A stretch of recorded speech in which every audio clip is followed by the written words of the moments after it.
I don't have a foolproof recipe for success to share with you, I'm afraid. But I can tell you the 9 greatest mistakes I've seen in over 20 years in the outsourcing industry. The kind of mistakes you want to stay away from when you engage with an offshore partner.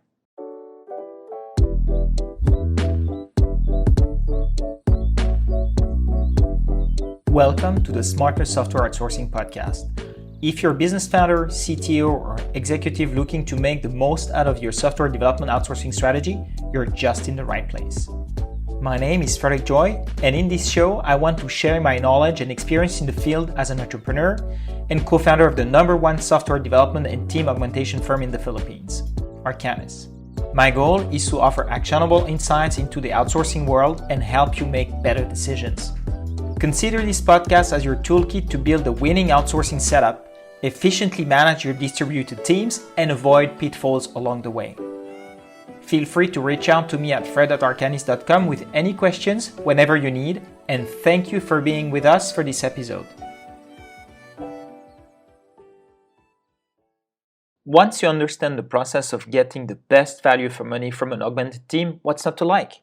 You are able to fill the critical missing pieces in your core team while maximizing productivity and getting projects off the ground, and in a cost-effective manner at that. But while it's true that the right outsourcing partner is an invaluable asset to your business, approaching the extended team model with misaligned expectations and rushing into it unprepared can introduce substantial risks of failure, additional costs, and loss of time. So, what can you do? Well, I don't have a foolproof recipe for success to share with you, I'm afraid. But I can tell you the 9 greatest mistakes I've seen in over 20 years in the outsourcing industry. The kind of mistakes you want to stay away from when you engage with an offshore partner. Mistake number 1, thinking a fixed price project is the safest move.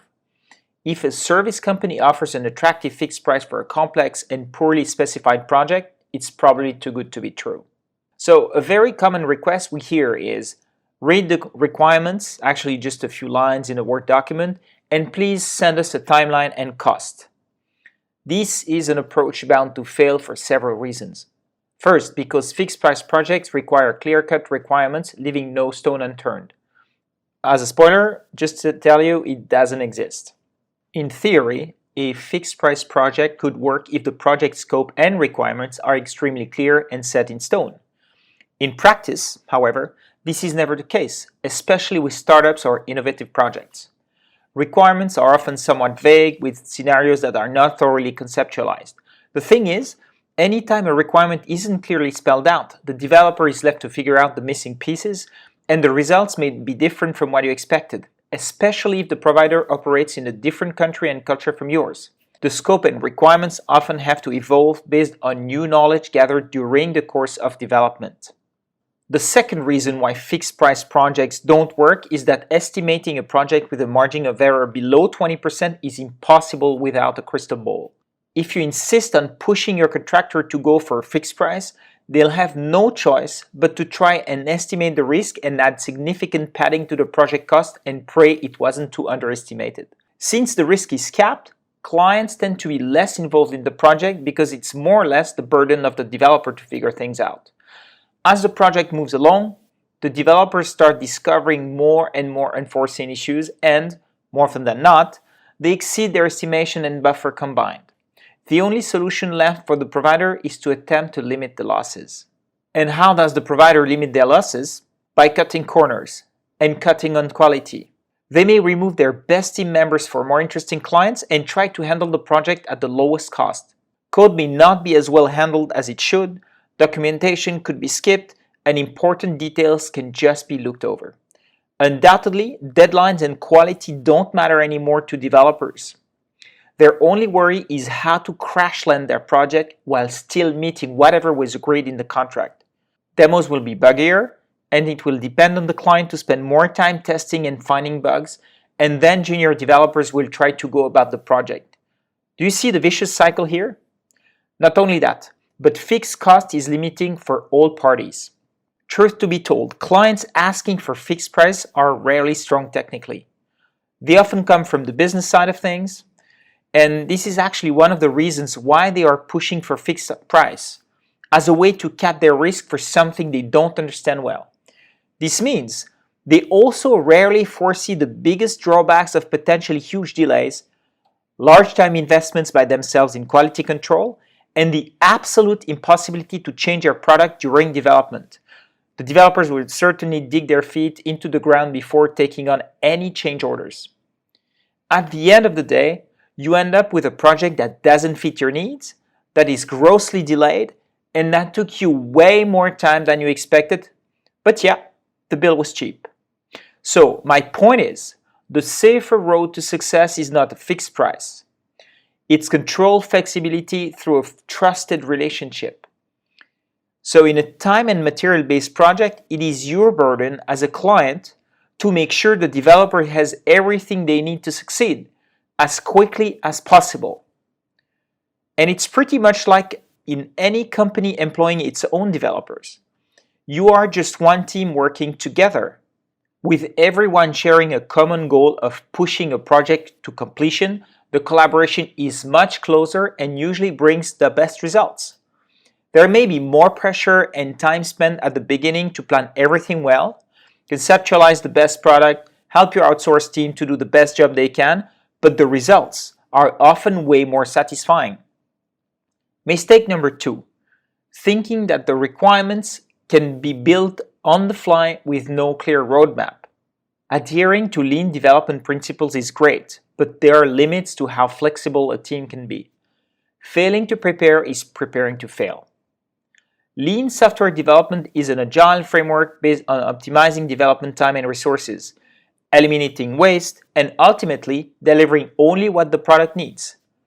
Typically at Arcanis, everyone is trained in agile practices, which means we are flexible, we use a creative approach, and can provide incremental results every 2 weeks. We work in a way where waste is avoided and removed, and we prefer to measure the value in terms of fitness for use rather than strict conformance to requirements.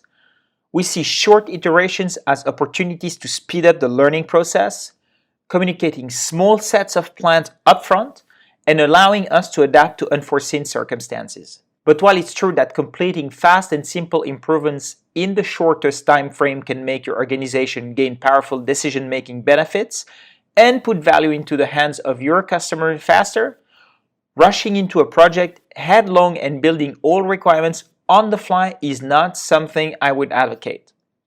See, just because you don't need to think too far in advance about future requirements doesn't mean you don't need discipline, focus, and a solid roadmap to make things work. You need to make sure that you have enough work piled up for your team for the next 1 or 2 sprints at the very least, with a clear plan in mind.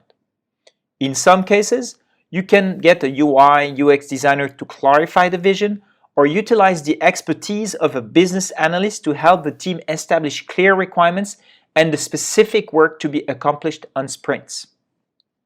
Mistake number 3, building your site on a proprietary framework, CMS, or platform that is developed and owned by your software provider. Unless there is a very good reason for your provider to choose a proprietary or custom framework, you'll always be better off running your business on a common framework. We're used to rescuing failing projects. Unfortunately, a fair share of our clients have been struggling with their previous providers and come to us with a hot potato that needs immediate attention. And so, as we try to get control of the situation and carry on with the development, we also assess what should have been done differently. And guess what? The hardest projects to rescue are the ones where the previous provider has started developing their own custom CMS, framework, or platform to run the project rather than using well-established platforms like WordPress or Drupal, for example. Doing this greatly simplifies their employees' training since they just have to master one single framework, but it makes it very difficult for other software providers to take over. Can you imagine what it's like for the rescuing provider? Essentially, we have to learn a new way of programming, which can take several weeks, and then remain permanently trapped in it throughout the future development of the project. Custom frameworks are hardly flexible, very scarcely documented, hard to maintain and upgrade, and the lack of necessary community around them for continuous improvements, which results in them using outdated technologies. Not only that, But the developers working on those custom frameworks tend to get bored because they barely learn anything at all that will be helpful for their careers. So they can handle this for a few months, but soon enough, they're likely to lose interest and performance may drop. When the project is not too advanced and there is still a lot more to accomplish, we usually recommend starting all over again on an open source, recent, maintainable, well-documented framework or CMS such as Laravel, WordPress, Contentful, etc. It is very easy to find developers everywhere on the planet who know these widely used technologies and can take over a project with minimum hassle. Whether you need to start from scratch or not is usually a funding-based decision. If you cannot afford to start over, then try with what you have until your project starts picking up. But just keep one thing in mind, even if your project succeeds with that custom framework, one day you will need to start over, no matter what. It may be 1 or 2 years down the road, but eventually various reasons will get you to start over, and the longer you wait, the more it will cost. Mistake number 4, not having access to your source code on a regular basis. Will you have access to the source code once completed? The answer to this question should always be yes when you're paying for some software to be done specifically for you. But another important question you want to ask is, when? Some outsourcing companies deliver the code only when full and final payments have been made for the entire project. But problems in projects usually arise before the project is finished, and sometimes the final payment is never made, or the cost just ends up much higher than initially expected for various reasons, but most often due to poor requirements. So while incremental payments are released, make sure that the source code is delivered throughout the project at regular intervals, preferably after each demo or even on a weekly basis if someone on your side can review the code. Mistake number 5. Looking for an outsourcing vendor that will blindly execute software development. Technical skills alone won't cut it. You want to partner with a tech talent provider who understands your challenges and objectives well enough to act as a genuine business partner and advisor. Companies stepping into the process of team extension often fail to realize at the outset that outsourcing providers are not created equal. Software development firms actually vary in terms of function and intention. Some act more as software vendors geared toward creating the actual software solutions. Other staffing providers are focused on meeting the required manpower and then leave it at that. For many enterprises, though, this is not the partnership they envisioned. Instead, what most companies need is a healthy collaboration with a real software development team extension provider. What sets a software development company apart as an outsourcing provider is their deep understanding of the broad picture. Being in the industry themselves, they know the whole development lifecycle, can step in when issues arise or when they see you taking the wrong path, and are able to give expert advice. And that changes everything. It's also important to partner with a team augmentation provider that maintains the same high standards as you do so that both parties' expectations are aligned when it comes to running day-to-day operations, assessing skill levels, and evaluating the quality of the solution. Also, don't hire a firm that only offers software development. You want to make sure you choose a full-service outsourcing company that has the capacity to understand your needs and turn them into requirements with business analysts or into beautiful and user-oriented designs with designers and UI/UX experts. Look for people who will not just blindly execute what you've laid down on paper, but will help your project evolve into the software product that you have in mind. Other key services that you should consider in your provider search are code reviews, manual QA, automated QA, sysops, maybe customer care, UI/UX design, amongst others. And keep in mind that developers are creative people, but they are not the best people to design a new interface or to understand the full pictures of the business logic behind your choices. For these, you would need higher levels of IT talent. If you don't have the expertise of senior software architects, business analysts, or UI designers in your core team, make sure that the company you choose is able to add these crucial skills to your extended team. Mistake number 6. believing that doubling the team size will double the output in a linear fashion. So let's ditch the misconception for good. No, adding more programmers to a project falling behind schedule won't get it back on track. While having more people on board may sound logical for other industries, this is just not the solution in the software development space. In fact, it may even be counterproductive, delaying the project even further. This observation was explained by Frederick Brooks in his 1975 book, The Mythical Man Month.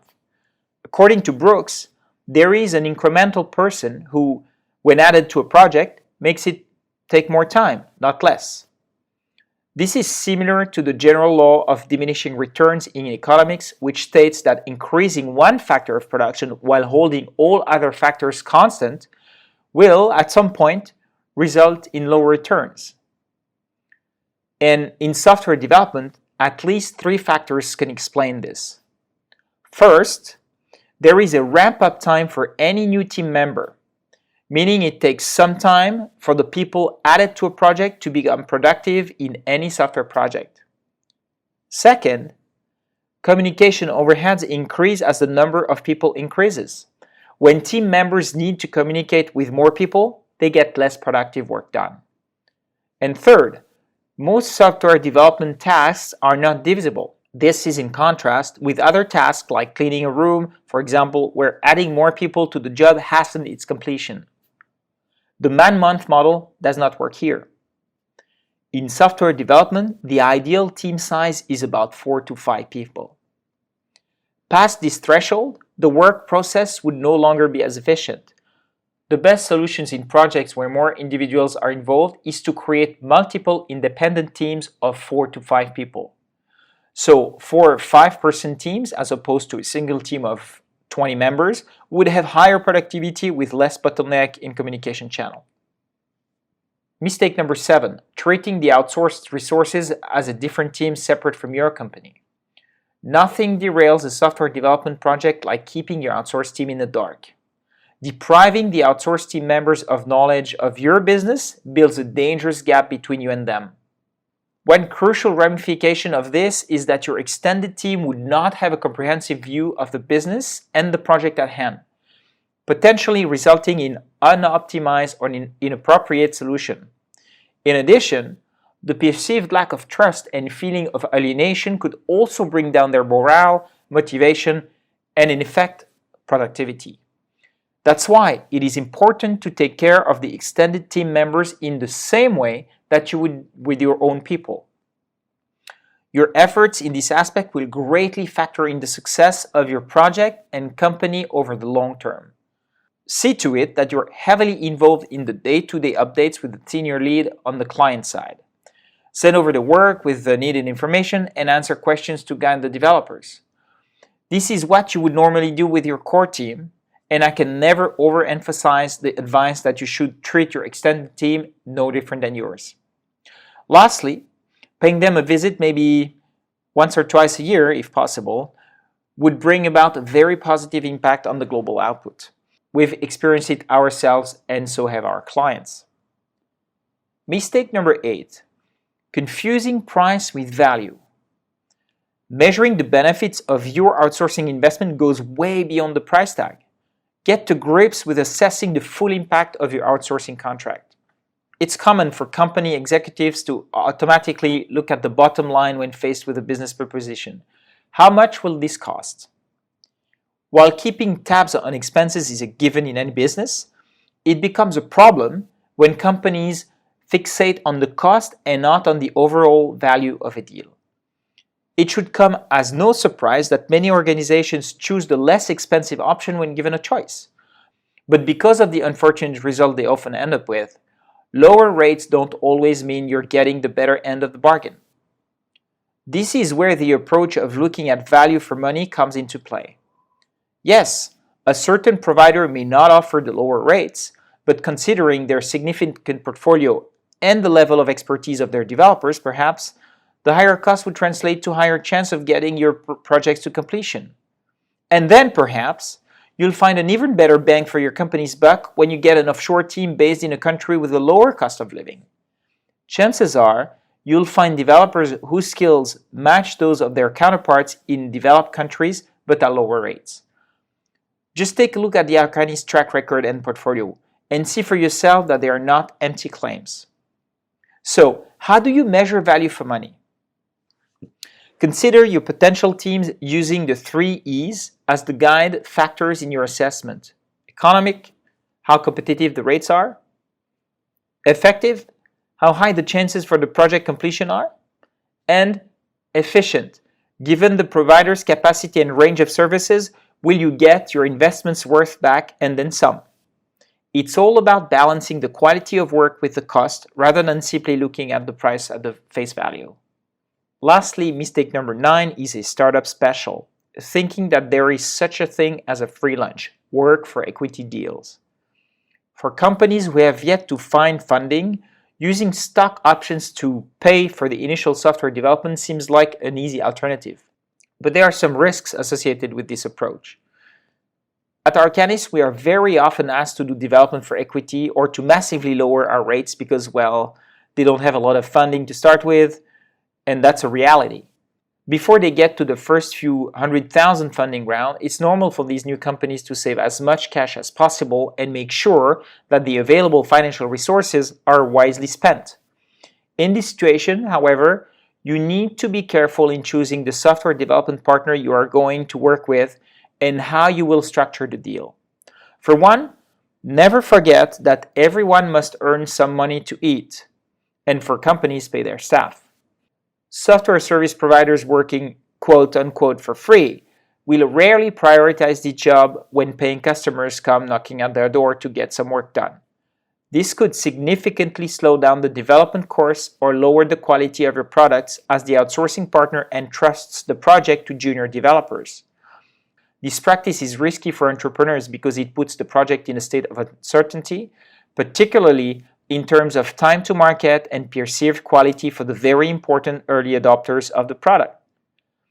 Through our tech resources investment program Arcanis Ventures, our company does actually partner up with promising companies to fuel the software delivery teams in exchange for equity stakes. But just as these companies have to be cautious when choosing a software development partner, we also do our due diligence.